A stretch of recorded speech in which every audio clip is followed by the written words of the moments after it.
Welcome to the SAP HANA Academy. My name is Bob, and in this video we're going to be looking at a new feature in SAP HANA SPS 5, which is the concept of decision tables. In another video I looked at decision tables which are able to update values in your SAP HANA database. In this video we're going to be looking at decision tables again, but this time we're going to be looking at decision tables which only return values but don't update your tables. Now, it's actually a good thing that you can do that, because you can use the values within these decision tables and you can compare them with existing values. So you can do what-if analysis without having to update data in your SAP HANA database. So in this video we're going to be looking at building decision tables within our SAP HANA Studio. And again, we'll be building these decision tables, but these decision tables will be used by other views, such as a calculation view, in order to do some what-if analysis. So the data that we build in these decision tables won't be written to the database. So to do this, let me give you some background about what we're going to do, and it's very similar to the demo that we did on decision tables which update your and write data to your database. So we've got a schema called STS. If I expand my catalog folder, go into my schema called STS, we have a set of tables, and one of them is my fact customer order table. I'm just going to open that with an open content. Again, what we've got is a series of transactions, and each transaction, if I actually go and double click on the actual transactions, the key is order ID, product ID, and customer ID. Now that's going to be very important for later on when we need to join this to an existing transactional table. So essentially what we're going to do is eventually build a calculation view, which is a combination of the existing fact table plus our simulated fact table. So in order to join, we need to know the key. So for us it's order, product, and customer ID. Now, within this table, we have a list of suppliers or shippers, same as what we had in the other demo. Now, what we're going to do is we're going to update the discount for shipper ID number 9, 10, and 11. But we're not going to actually modify the discount value that you see here. We're going to leave it as is. But we're going to have another measure in our view which will show us the actual, which will be this value, and the what-if value, which will be the new discount that we're going to build. So to do this, it's the same as, again, building a normal decision table. We're going to build this in our content folder. Again, I've already got a package called STS, and we've already got that other decision table. So now we're going to build an additional decision table by, we can either right click on the package and select new decision table, or just select the folder decision table, right click and select new. So I'm going to call this again STS decision table, but I'm going to call this return values, because again we're not going to write to the actual database. All we're going to do is have the simulated values alongside the actual values. So I'm going to click on next, and again we're going to check and we're going to select that table which comes from our STS schema, and it's the fact customer order table. Now, just for you to know, if you require, you can actually build a decision table or most objects from an existing object. So, of course, you can go and select it from a previous decision table. But in case you haven't seen the video, I'm going to create it from new. So again, I'm going to go and select that fact customer order table, and then I'll click on finish.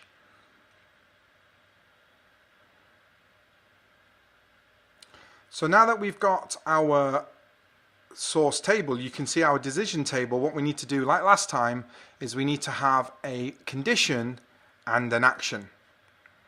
But we're going to use this in a calculation view later on, so we need some other objects as well. So what we're going to need is the following. So obviously to join it to an existing table we're going to need the key. So firstly I'm going to select those keys, which is order, customer and product. Like before, we're going to apply this to the shipper ID, so I'm going to go and select that shipper ID and add it as an attribute. Now that's going to be our condition object, so quite simply if I right click that, I'm going to add it as a condition. Remember, in a decision table we need to have at least one condition and one action. So if the shipper ID equals 9, then we want to apply a specific value. So I'm going to right click and have this as our condition. Now the key thing here is that we need to add an action. But we're not going to actually apply this action to our discount. So of course I need to go back and select discounts, and we're going to have this as an attribute. Why? Because even though we're not going to apply this to the discount field, we need to have this because we're going to use it in a formula. So that's why we need to select the discount field as an attribute. So what we're going to do is actually build a parameter in this video. So to do that, it's very simple. The parameter is essentially going to be our action item. So essentially our input or our condition is the shipper ID, i.e. is the shipper ID equals to 9, 10 or 11. And our output is not going to be the discount. The discount is going to be used in a new parameter called new discount. So I'm going to build a new parameter by clicking on parameters, and I'm going to call this one new discount. Now there are different options here. One of the options is to have a static list. So you can have a pre-built static list of values that you can select. But we're going to actually have these values in our decision table. The only thing we need to do then is we can choose the default value, which I'm not going to select. Or we can, and we need to choose our data type. So for us it's going to be a decimal, because obviously we're going to have points like we had before, i.e. if we multiply 18 by 1.55, we'll need 2 maybe decimal places. So I'm going to make the scale to be 2. Then I'll click on OK. So now we've got that parameter called new discount. Now this is very important because what we need to do is have our new discount also as our action. So we're going to make our parameter, which will be based on discount, as our action item. That's why we need to build that parameter. So now that we've got that action, again, if I remove that and go back to my decision table, you'll see that it'll say decision tables must have at least one condition and one action. If I now go and add that parameter as an action, you'll see that the decision table now appears. So what I'll just do is I'll just save what we've got, just so we've got it saved. There we go. So that's our output. And again, all these attributes, parameters and formulas, conditions and actions fall under our vocabulary for our decision table. So like when we built the decision table for where we updated values, we need to fill in our decision table. And it's the same method as before. So I'm going to select firstly a shipper ID by right clicking on the cell and selecting add condition values. If I can't remember, of course, I can go and find a value. So for us, it's going to be value number 9. I'll click on OK, then I'll select OK. And here we can deal with our output. Now again, we're not going to override the discount field. We're just going to use that in a formula. So of course, like before, if I double click on my new discount, I can type a value. So essentially what this is now saying is, if the shipper ID equals 0, for example, the new discount will be 7. So you can have static values. But of course we can have also dynamic values, which I'm going to show you in a few seconds. Now before we do that, I'm going to delete the shipper ID equals 0 because we don't actually have any shipper IDs which are equal to 0. That could be considered a default value. So now I'm going to right click and select a dynamic value, and I'm going to say again that we're going to go to our discount, which is one of our attributes in our vocabulary for our decision table, and I'm going to multiply discount by adding a new expression, which is multiply. and I'm going to multiply it by again 1.55. So if I actually type over here 1.55, then press return, and this, as you can see here, press Alt Enter to set. We've now set that value, as you can see here. Now, of course, if I have 1,000 shippers, I can go ahead and add an individual formula for each shipper. But also what you can do is you can right click and you can import those values from Excel. So let me just show you what I have. I have a spreadsheet on my desktop.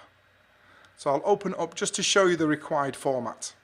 Again, as previously explained in that previous video, we have two columns. Obviously you would have as many columns for as many conditions or for as many actions as you've got. We've only got one condition and one action. So I have the shipper ID, which of course must match this name, which is shipper ID. And new discount obviously must exactly match new discount. So to import that, all I'm going to do is right click on my new discount cell, import from Excel, and choose that source. There we go. So we've now imported that Excel spreadsheet.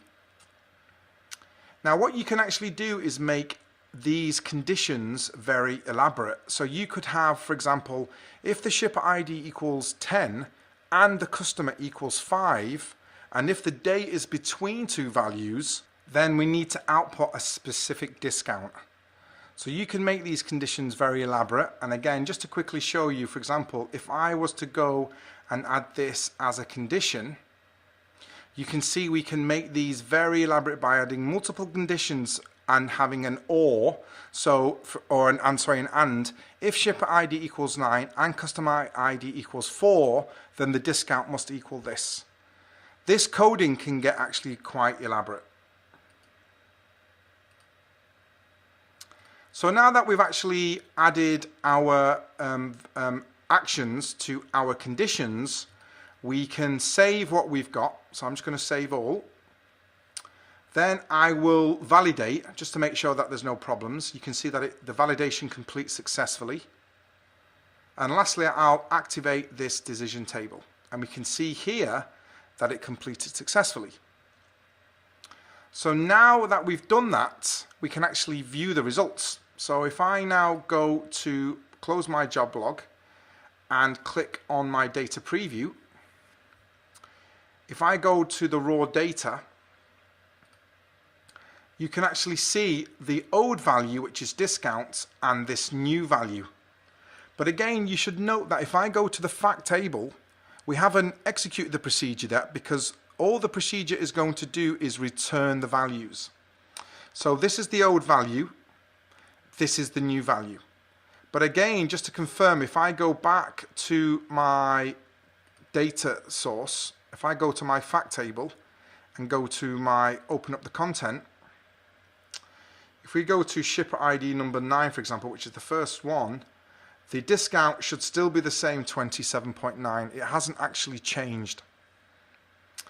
So there's a few things we can do. Now that we've got that decision table, we can actually view the values. There's a few ways to do it. And just like before, now that we've actually built the decision table, if I go to my schema, which is called the sysbic schema, what we'll see in procedures is an additional stored procedure called with the same name as our decision table. But just to show you what's happening, if I double click on that, if you're a bit technical, what's happening is essentially, you can see here we're not running any update statement.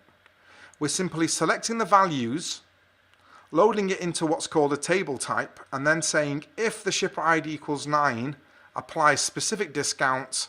If it's 10, apply another discount. But you can see here that we're not actually writing to the database. So because of that, I can actually execute this and the values in the database won't change. If I now select my SQL, I'm going to again call, the way you call the stored procedure is using the call function.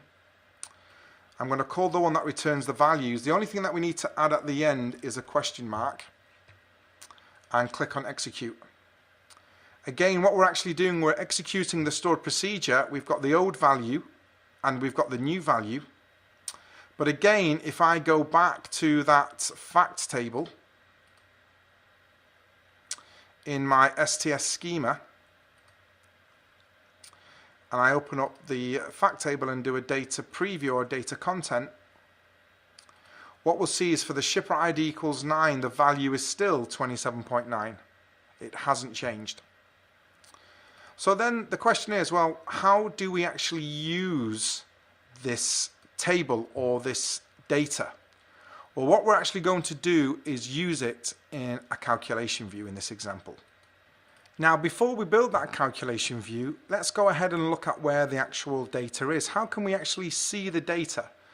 Well, if I go back to my catalog folder and I go into my column views within the SysPic schema, what we should see within the column views folder is, along with our other existing attribute, analytical and calculation views, if I go to the end, what we should see here is a view, a column view, which returns those results. So if I right click and open up the content, we can see that same data. So this is what we're going to use in our calculation view, and this is what we're going to join to the existing fact table. So how do we do that? Well, again, what we're going to do is we're going to go to our catalog folder. We're going to minimize it, and then within the content folder, I'm going to go to my STS package, and then we're going to build it within our calculation views folder. So you can either right click on your calculation view folder and select new, or within the STS package, right click, select new and choose calculation view. So I'm going to give this a name, so I'm going to call this STS underscore calc underscore view underscore decision underscore table.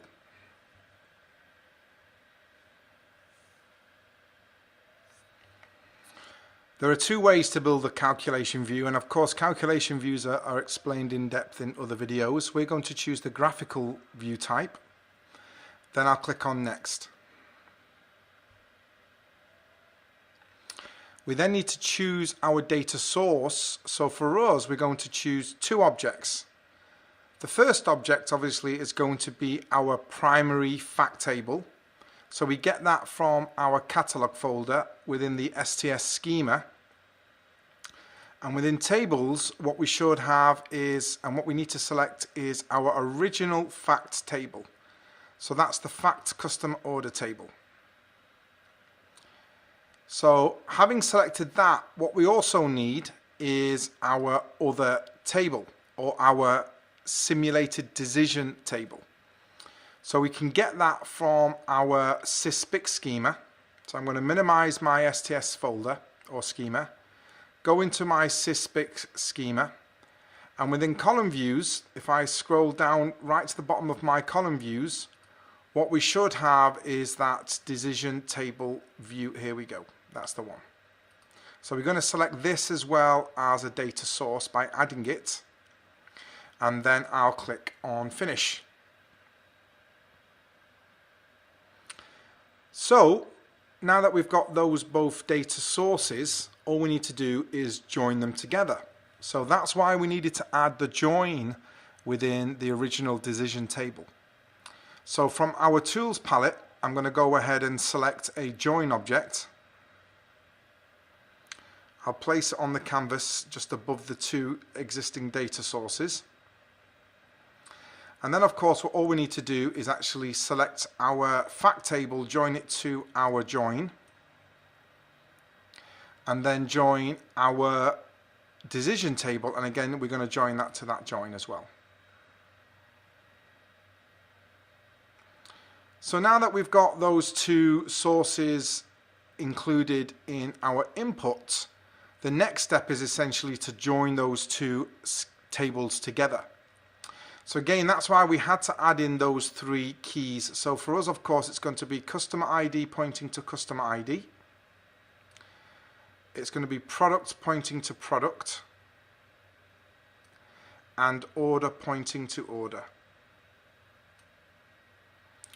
So now that we've got that, we need to decide on the columns that we want to output. So what we can do is we want to select, for example, I might want to also include the shipper ID. So I'm going to add that to the output. I'm going to add the original sales, or sorry, the original discount from the fact table.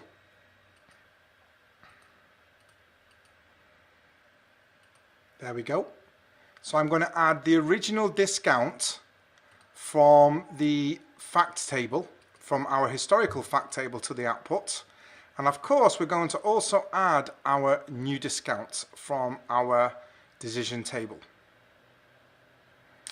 So now that we've selected our columns, all we need to do is then join the output of the join to the output of our calculation view and go to the output. So quite simply, now all we need to do is choose our output objects. So of course we're going to choose these four as our attributes. And lastly, we're going to add these two as our measures. So now that we've done that, we've actually finished. All I would need to do at the end is save and validate. I'm going to save and activate.